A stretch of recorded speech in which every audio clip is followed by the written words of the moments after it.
ഇപ്പോഴും ആളുകൾ വിശ്വസിക്കുന്ന ഒരു കാര്യം എന്താണെന്നറിയോ? ജീവിതത്തിൽ സക്സസ്ഫുൾ ആണെങ്കിൽ, അതല്ലെങ്കിൽ ഫിനാൻഷ്യലി സക്സസ്ഫുൾ ആണെങ്കിൽ നല്ല സ്കിൽ സെറ്റ് ഉണ്ടായിരിക്കണം. നമുക്ക് നല്ല സ്കിൽ ഉണ്ടാവണം. അതല്ലെങ്കിൽ പഠിച്ചിട്ട് നന്നായി വിദ്യാഭ്യാസം നേടിയിട്ട് ഏതെങ്കിലും തൊഴിൽ മേഖലകളിൽ ഉന്നത പദവിയിൽ നമ്മൾ ജോലി ചെയ്തുകൊണ്ടിരിക്കണം. അല്ലെങ്കിൽ വലിയ സക്സസ്ഫുൾ ആയിട്ടുള്ള ബിസിനസ് മാൻ ആയിരിക്കണം എന്നൊക്കെയാണ് ആളുകൾ വിശ്വസിച്ചുകൊണ്ടിരിക്കുന്നത്.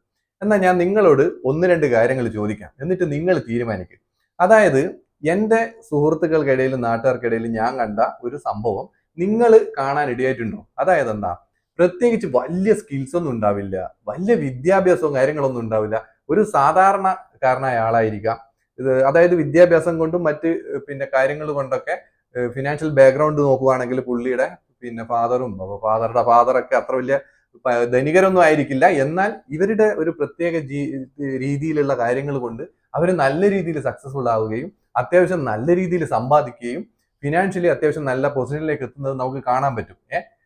അതേസമയം മറ്റൊരു സൈഡിൽ വേറൊരു സംഭവം ഉണ്ട്. എന്താണെന്നറിയോ? നല്ല സ്കിൽസ് ഉണ്ടാവും, നല്ല വിദ്യാഭ്യാസം ഉണ്ടാവും, നല്ല ജോലി ഉണ്ടാവും, ആ ജോലിയിലൂടെ നല്ല ശമ്പളവും വാങ്ങിക്കൊണ്ടിരിക്കുന്ന ആളുകൾ ഉണ്ടാവും. അതുപോലെ ബിസിനസ് ചെയ്യുന്നവരുണ്ട് കേട്ടോ.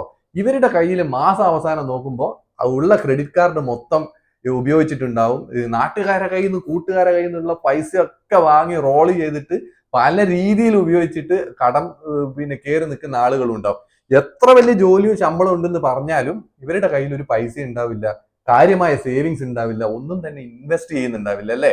അപ്പൊ ഇത് എന്തുകൊണ്ടാ ഇത് സംഭവിക്കുന്നത്? ഇതൊരു പ്രത്യേക തരം ഒരു പ്രതിഭാസം ഉണ്ട് കേട്ടോ, എന്ന് തന്നെ പ്രതിഭാസം എന്ന് തന്നെ ഇതിനെ പറയണം.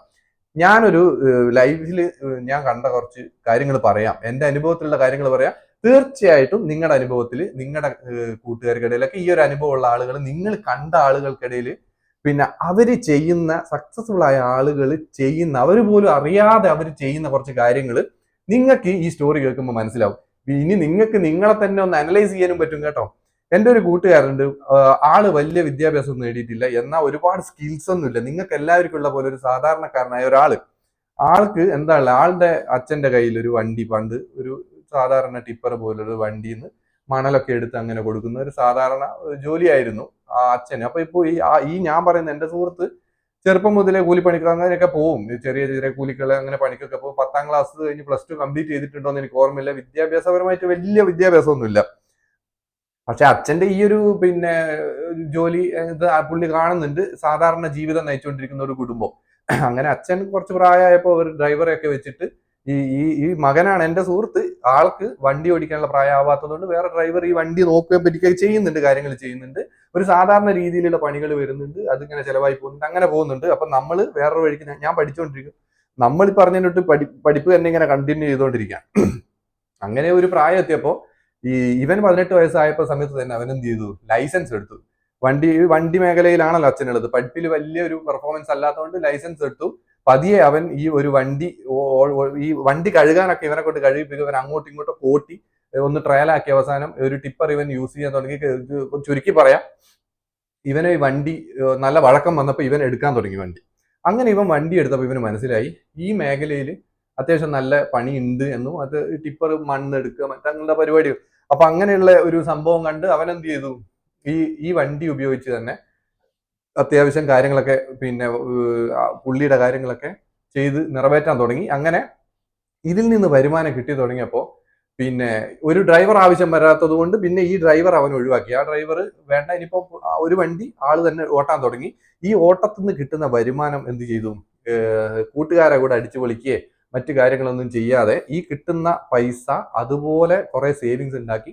ആ സേവിങ്സ് ഒരുപാട് സേവിങ്സ് ആകുന്നതിന് മുമ്പ് തന്നെ ബാക്കിയുള്ള അടവ്, അതായത് ബാങ്കിൽ നിന്ന് കുറച്ച് ലോണും എടുത്തുകൊണ്ട് പുതിയ ഒരു വണ്ടി, ഇതേപോലത്തെ ഒരു ടിപ്പറും കൂടി വാങ്ങി ആഡ് ചെയ്തു. എന്തിനാ, ഈ ടിപ്പറിൽ നിന്ന് കിട്ടുന്ന രണ്ടാമത് വാങ്ങിയ ടിപ്പർ അടവ് ലോണാണ്. അപ്പൊ ഈ ലോണ് വെച്ചിട്ട് എന്ത് ചെയ്തു, ഈ ടിപ്പറിന് അത്യാവശ്യം നല്ല പണിയുണ്ടെന്ന് അറിഞ്ഞത് കൊണ്ട് തന്നെ മറ്റൊരു ടിപ്പറും കൂടി ആഡ് ചെയ്തു. എന്നിട്ട് ഈ രണ്ടാമത്തെ ടിപ്പർ പണിയുടെ പൈസ അത് ടിപ്പറിന്റെ അടവിലേക്കും മറ്റു കാര്യങ്ങളിലേക്കും പോയി. അതങ്ങനെ മെയിൻറ്റെയിൻ ചെയ്തു. അങ്ങനെ 2 വണ്ടികൾ വന്നു, ഇൻകം കൂടി, എന്നാൽ ലോൺ അടവ് ഫാസ്റ്റ് ആക്കി അടക്കാൻ തുടങ്ങി. പെട്ടെന്ന് തന്നെ ലോൺ അടവ് തീർത്തതോടുകൂടി ഈ ഒരു ഫീൽഡിൽ പുള്ളി ഒരുപാട് ബന്ധങ്ങൾ ക്രിയേറ്റ് ചെയ്തെടുത്തു. അതായത് കല്ലെടുക്കുന്ന ക്വാറികൾ, മണ്ണെടുക്കുന്ന സ്ഥലങ്ങൾ, മണലെടുക്കുന്ന സ്ഥലങ്ങൾ, കല്ല്, മണ്ണ്, മറ്റ് സിമെന്റ് ഈ ഒരു മേഖലയായിട്ടുള്ള എല്ലാ ആളുകളായിട്ടും നല്ല ബന്ധം സൃഷ്ടിച്ചു. ജോലിക്കാരുമായിട്ട് നല്ല റിലേഷൻ ഉണ്ടാക്കിയെടുത്തു. പിന്നെ കൂടെ വരുന്ന ജോലിക്കാരൊക്കെ നല്ല രീതിയിൽ ട്രീറ്റ് ചെയ്തു. അവരുമായിട്ട് നല്ല ഫ്രണ്ട്ഷിപ്പ് മെയിൻറ്റെയിൻ ചെയ്തു. ഇതൊക്കെ പുള്ളി ഒരു നേട്ടത്തിന് വേണ്ടി ചെയ്യുന്നതല്ല. പുള്ളി ആ ലെവലിൽ തന്നെ ആളിന്റെ സ്വഭാവം എന്നുള്ളതാണ്. അപ്പൊ അങ്ങനെ എല്ലാവരും ഒരു നല്ല ബന്ധം ഉണ്ടാക്കി. ഈ ടിപ്പർ വന്നു. ഈ ടിപ്പർ ഓടുന്ന സമയത്താണ് മനസ്സിലായത് മറ്റൊരാളുടെ ഹിറ്റാച്ചി അല്ലെങ്കിൽ JCB ഉപയോഗിച്ചിട്ടാണ് ഇവരെന്ത് ചെയ്യുന്നത്. ഈ ടിപ്പറിനുള്ള ജോലി ഇവർക്ക് പണി കിട്ടുന്നത് മറ്റൊരാൾക്ക് പണിയുണ്ടെങ്കിൽ മാത്രമാണല്ലോ. അപ്പോ ഒന്നിക്കൽ മണലെടുപ്പ് അല്ലെങ്കിൽ വേറെ എന്തെങ്കിലും മണ്ണെടുപ്പ് അല്ലെങ്കിൽ മലയിടിക്കൽ അങ്ങനത്തെ പരിപാടി ചെയ്യുമ്പോഴാണ് ഇവർക്ക് പണി കിട്ടുന്നത്. അപ്പോൾ ഇവരെന്ത് ചെയ്തു, ഇവന് മനസ്സിലായി ഇതിന്റെ കൂടെ ഒരു ഹിറ്റാച്ചിയോ ഒരു JCB ഒക്കെ ഉണ്ടെങ്കിൽ ഒന്നും കൂടി ഉഷാറായി എന്ന് ചിന്തിച്ചു. അപ്പൊ ഈ കിട്ടുന്ന അക്യുമുലേറ്റ് ചെയ്യുന്ന പൈസ മുഴുവൻ ഉപയോഗിച്ച് വീണ്ടും ഒരു ഹിറ്റാച്ചി ലോണിന് എടുക്കുകയാണ്. അപ്പൊ അങ്ങനെ ഈ ചെയ്യുന്ന പ്രവൃത്തി കണ്ടിന്യൂ ചെയ്തു. അങ്ങനെ എടുത്തപ്പോൾ പണി ഗംഭീരമായിട്ട് കൂടി. ഒരു രക്ഷയിൽ ആ ഏരിയയിലുള്ള പണികളെല്ലാം കിട്ടി തുടങ്ങി. കുറച്ച് ദൂരെ നിന്നും മാറിയും ഒക്കെ ഇത്രയും അടിപൊളിയായിട്ട് ചെയ്യുന്ന മറ്റൊരാൾ ഇല്ലാത്തത് കൊണ്ട് തന്നെ പുള്ളിയുടെ ബന്ധങ്ങളും കാര്യങ്ങളെല്ലാം വെച്ചിട്ട് പണികൾ വരാൻ തുടങ്ങി. അങ്ങനെ എന്തായി, ടിപ്പറുകളുടെ എണ്ണം കൂടി, ഹിറ്റാച്ചികളുടെ എണ്ണം കൂടി, JCB വന്നു. പിന്നെ അങ്ങനെ വണ്ടികൾ നിരവധി വണ്ടികളായി. തിരക്കുള്ള ഒരു മുതലാളിയായി മാറി. അപ്പോൾ ഇപ്പൊ എന്ന് പറയുന്നത് അത്യാവശ്യം നല്ല രീതിയിൽ കാര്യങ്ങൾ പോകുന്നുണ്ട്. അപ്പോൾ എന്ന് വെച്ച് കഴിഞ്ഞാൽ നമുക്ക് ഒരിക്കലും വിദ്യാഭ്യാസം കൊണ്ടോ അല്ലെങ്കിൽ വേറെ എന്തെങ്കിലും ഭയങ്കരമായ സ്കില്ലോ ഉണ്ട് എന്ന് പറയാൻ പറ്റില്ല ആള് സക്സസ്ഫുൾ ആയി. ഇത് ഒരാളെ കാര്യമാണ്. ഇതല്ലാത്ത സുഹൃത്തുക്കൾ എനിക്ക് ഉണ്ട് കേട്ടോ. വലിയ പണക്കാരനായില്ലെങ്കിലും അടിപൊളിയായിട്ട് അവർ കാര്യങ്ങൾ കൊണ്ടുപോകുന്നത് നമുക്ക് കാണാൻ പറ്റും. എന്നാൽ വേറൊരു കൂട്ടര കാര്യം ഞാൻ പറഞ്ഞല്ലോ, എന്താ, എത്ര പൈസ ഉണ്ടായാലും എത്ര വലിയ ജോലി ഉണ്ടായാലും എന്ത് തന്നെ ആയിക്കഴിഞ്ഞാലും അവരുടെ കയ്യിൽ ഒന്നും കാണൂല. ഇത് ഒരാള് നമുക്ക് വളരെ പ്രശസ്തനായ പിന്നെ റിച്ച് ഡാഡ് പുവർ ഡാഡ് എന്ന് പറഞ്ഞ ഈ ലോക പ്രശസ്ത ഗ്രന്ഥകർത്താവായ റോബർട്ട് കിയോസാക്കി പുള്ളിയുടെ പുസ്തകത്തിൽ പുള്ളി പറഞ്ഞ കാര്യങ്ങൾ, പുള്ളി ആളിന്റെ ജീവിതത്തിൽ നിന്ന് പഠിച്ചെടുത്ത കാര്യങ്ങൾ, ഒരാൾ എന്തുകൊണ്ടാണ് പാവപ്പെട്ടവനായി തുടരുന്നത്, എന്തുകൊണ്ടാണ് പണക്കാരൻ വീണ്ടും പണക്കാരനായിക്കൊണ്ടിരിക്കുന്നത് എന്ന് പറയുന്ന ഒരു വലിയ സ്റ്റോറി അതിലുണ്ട്. പക്ഷേ ഞാൻ പറയുന്ന എന്റെ സുഹൃത്ത് ഈ പുസ്തകമൊന്നും വായിച്ചിട്ടല്ല. ഞാൻ തന്നെ ഈ പുസ്തകം വായിക്കുന്നത് വളരെ ലേറ്റസ്റ്റ് ആയിട്ടാണ്. അപ്പൊ നമുക്ക് ഈ പുസ്തകം വായിക്കുമ്പോൾ ഓട്ടോമാറ്റിക് ആയിട്ട് കുറെ വ്യക്തികളുടെ ഫേസ് നമ്മളെ മൈൻഡിലൂടെ കടന്നു പോകും. നമ്മൾ ഈ പുസ്തകം വായിക്കാതെ തന്നെ ചിലര് ഇതുപോലെ ആയിരുന്നല്ലോ കാര്യങ്ങൾ ചെയ്തുകൊണ്ടിരുന്നത്. അവരെ ലൈഫിൽ ഈ പുസ്തകം കാണാതെ തന്നെ ഇതുപോലുള്ള കാര്യങ്ങൾ ചെയ്തിട്ടാണ് ഓരോരുത്തർ സക്സസ്ഫുൾ ആയി എന്നുള്ളത് നമുക്ക് ഈ പുസ്തകം വായിക്കുമ്പോൾ മനസ്സിലായി. എന്തുകൊണ്ടാ, ചിലരുണ്ടല്ലോ, ചിലർ ഈ പറയുന്ന സിദ്ധാന്തങ്ങളും ഒരുപാട് മോട്ടിവേഷൻ സ്പീക്കിംഗ് കാര്യങ്ങളൊന്നും കണ്ടിട്ടില്ല. പക്ഷെ അവരുടെ ലൈഫ് തന്നെ ഓരോ തിരിച്ചറിവുണ്ടായിട്ട് അവർ പല കാര്യങ്ങൾ ചെയ്യുന്നത് ഓട്ടോമാറ്റിക്കലി അതിലേക്ക് എത്തുകയാണ്. അപ്പൊ ഈ റോബർട്ട് കിയോസാക്കി പറഞ്ഞ കാര്യങ്ങളിൽ പലതും ഞാൻ ഈ പറയുന്ന സുഹൃത്തിൽ ഞാൻ കണ്ടു. അതുപോലെ നിങ്ങളിൽ പല സുഹൃത്തുക്കളും രക്ഷപ്പെട്ടവരുണ്ടാവും, വലിയ സമ്പന്നതയിലെത്തിയവരുണ്ടാവാം, സക്സസ്ഫുൾ ആയ ആളുകളുണ്ടാവും. അവരുടെ ജീവിതം നിങ്ങൾ എടുത്തു നോക്കിക്കഴിഞ്ഞാൽ ഈ പുസ്തകമായിട്ട് റിലേറ്റ് ചെയ്യുന്ന കുറെ പോയിന്റ്സുകൾ അവരറിയാതെ ചെയ്യുന്നതായിട്ട് നിങ്ങൾക്ക് മനസ്സിലാവും. നിങ്ങളുടെ തന്നെ കമ്പനിയിലെ മുതലാളിമാര്, കമ്പനിയുടെ ഓണേഴ്സ്, അവരൊക്കെ ചെയ്യുന്ന കാര്യങ്ങൾ നോക്കിയാൽ നിങ്ങൾക്ക് മനസ്സിലാവും ഇങ്ങനെയാണ് കാര്യങ്ങൾ. അപ്പൊ നിങ്ങൾക്ക് ചോദിക്കുക എന്താ ആ പുസ്തകത്തിൽ പറയുന്നത്. ആ പുസ്തകത്തിൽ പറയുന്ന മിനിമം കുറച്ച് കാര്യങ്ങൾ ആളുമായിട്ട് റിലേറ്റ് ചെയ്യുന്ന കാര്യങ്ങൾ ഞാൻ പറയാം. നിങ്ങൾക്ക് ഇൻകം വരുന്നു, അത് എന്തോ ആയിക്കോട്ടെ, സാലറിയോ ഏത് വിധേന നിങ്ങൾക്ക് ഇൻകം വരുന്നു. നിങ്ങൾ എന്താ ഇൻകം ചെയ്യുന്നത്, ആ ഇൻകം കൊണ്ട് നിങ്ങൾ ആദ്യം എന്ത് ചെയ്യും, നിങ്ങളുടെ ചെലവുകളെല്ലാം കഴിയും. എന്നിട്ട് എന്ത് ചെയ്യും, ബാക്കി വല്ലതും ഉണ്ടെങ്കിൽ നിങ്ങൾ അത് സേവ് ചെയ്യും. അതല്ലെങ്കിൽ ആ ബാക്കി വരുന്ന പൈസ കൊണ്ട് വേറെന്തെങ്കിലും വാച്ചോ ഫോണോ വേറെന്തെങ്കിലും ഒക്കെ വാങ്ങും. വല്ല ഓണോ വിഷു ഒക്കെ ഉണ്ടെങ്കിൽ വീട്ടിലേക്ക് ഒരു ഫ്രിഡ്ജ് ഇതൊക്കെ വാങ്ങി നിങ്ങൾ പൈസ അങ്ങ് തീർക്കും അല്ലെ. പക്ഷെ അങ്ങനെയല്ല റോബർട്ട് കിയോസാക്കി പറഞ്ഞത്.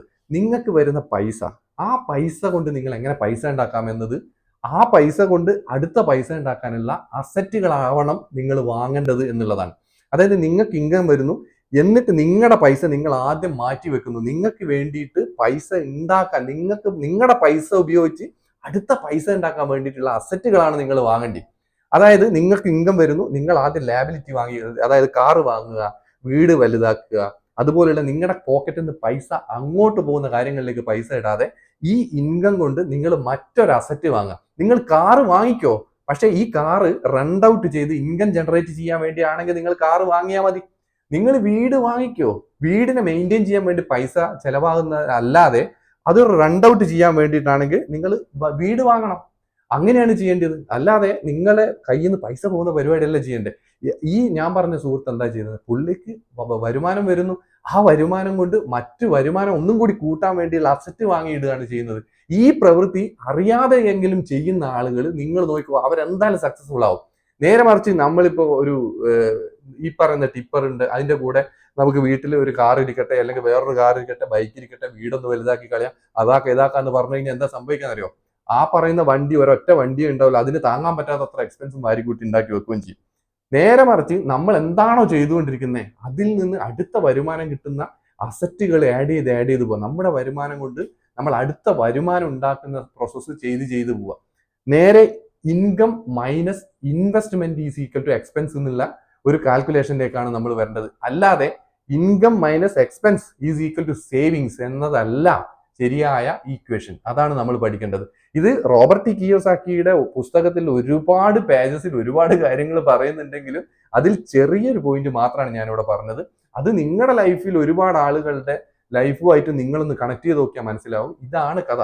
നമ്മൾ എന്ത് ചെയ്യണം, എന്ത് ചെയ്യരുത് എന്നുള്ളതൊരു മിനിമം ലെവലിലുള്ള കാര്യങ്ങൾ നിങ്ങൾക്ക് മനസ്സിലായി കാണുമെന്ന് വിചാരിക്കുന്നു. റോബർട്ട് കിയോസാക്കിയുടെ റിച്ച് ഡാഡ് പുവർ ഡാഡിന്റെ മറ്റ് പല കാര്യങ്ങളും പറയണമെന്നുണ്ടെങ്കിൽ മറ്റ് ഒരുപാട് ഇതുമായി റിലേറ്റഡ് ആയിട്ടുള്ള ഒരുപാട് കാര്യങ്ങൾ നിങ്ങളുടെ അടുത്ത് പറയാനുണ്ട്.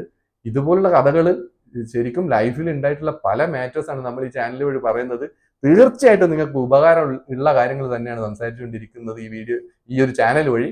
അപ്പോൾ നിങ്ങൾക്ക് ഇഷ്ടമാണെന്നുണ്ടെങ്കിൽ നിങ്ങൾ സബ്സ്ക്രൈബ് ചെയ്യുക, അല്ലെങ്കിൽ നാളെ ഞാൻ ഇതിനേക്കാൾ നല്ലൊരു വീഡിയോ ആയിട്ട് വന്നാൽ നിങ്ങൾ കാണാൻ ചാൻസ് കുറവാണ്. അത്രയധികം വീഡിയോസ് വരുന്നതാണ്. അപ്പൊ നിങ്ങൾ സബ്സ്ക്രൈബ് ചെയ്യുക, ഇഷ്ടമായ ലൈക്ക് ചെയ്യുക, എന്തെങ്കിലുമൊക്കെ കമന്റ് ഇടുകയാണെങ്കിൽ വീഡിയോസിന് കൂടുതൽ റീച്ച് കിട്ടും. കൂടുതൽ നല്ല വീഡിയോസ് ആയിട്ട് വരാൻ എനിക്കതൊരു പ്രോത്സാഹനമായിരിക്കും. അപ്പൊ ഇതുവരെ വീഡിയോ കണ്ട എല്ലാവർക്കും നന്ദി, നമസ്കാരം.